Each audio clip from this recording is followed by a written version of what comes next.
Okay, wow, I am now 35 weeks pregnant, and this is my weekly update. My symptoms this week, I'm still highly sleep deprived.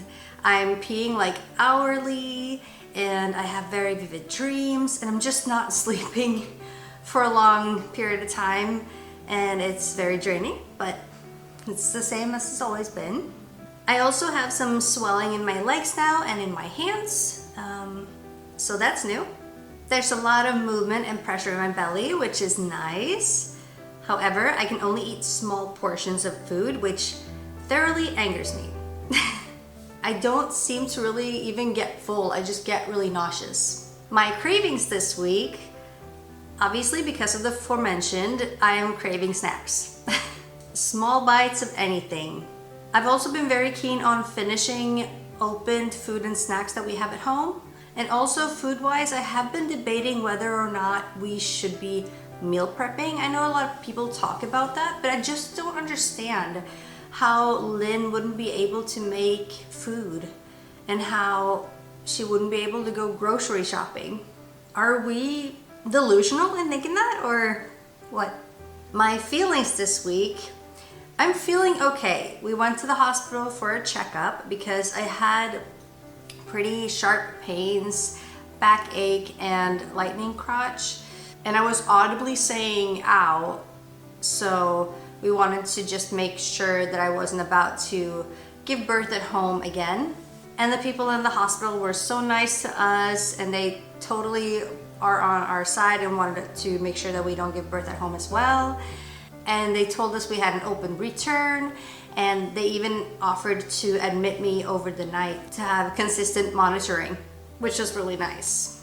And side note, I have started perineal massaging. It is a full task for sure, because now my stomach is like completely in the way. It won't budge when I'm moving around. But I have seen people praising it, so I thought, why not, you know?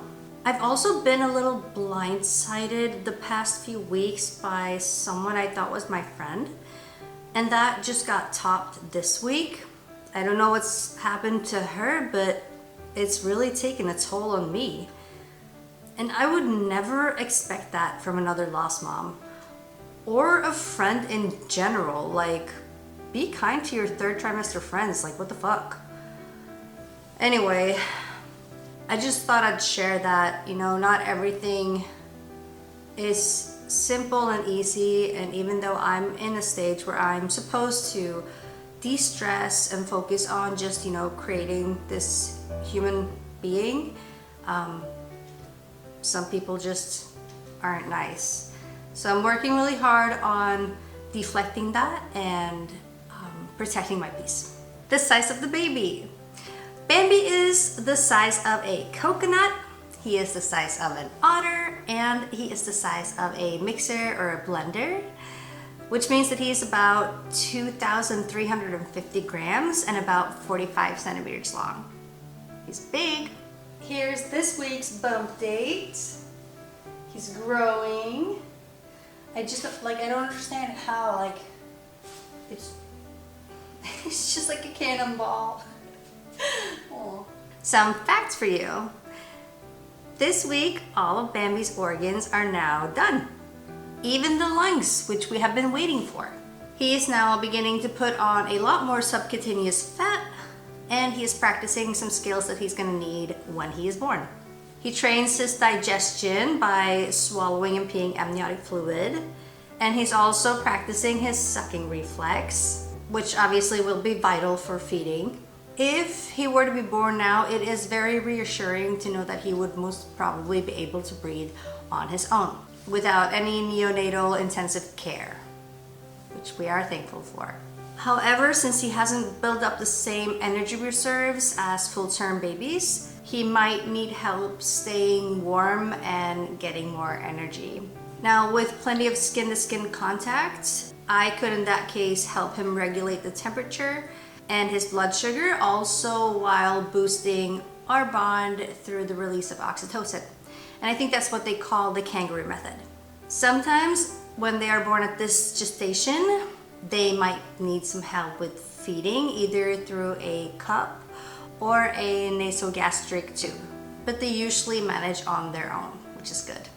If it was born, we would get the support we need at the hospital, probably stay a few extra days just to make sure that everything, is okay and that he's thriving. Still, it is ideal if he can stay in the womb for a little longer and grow stronger and fatter and, be more prepared for this life. I'm, however, getting a little anxious to meet him and I want him to be here now. Anyway, that's all I had for you this week, and I will hopefully see you next week with less drama and more peace and more things prepared.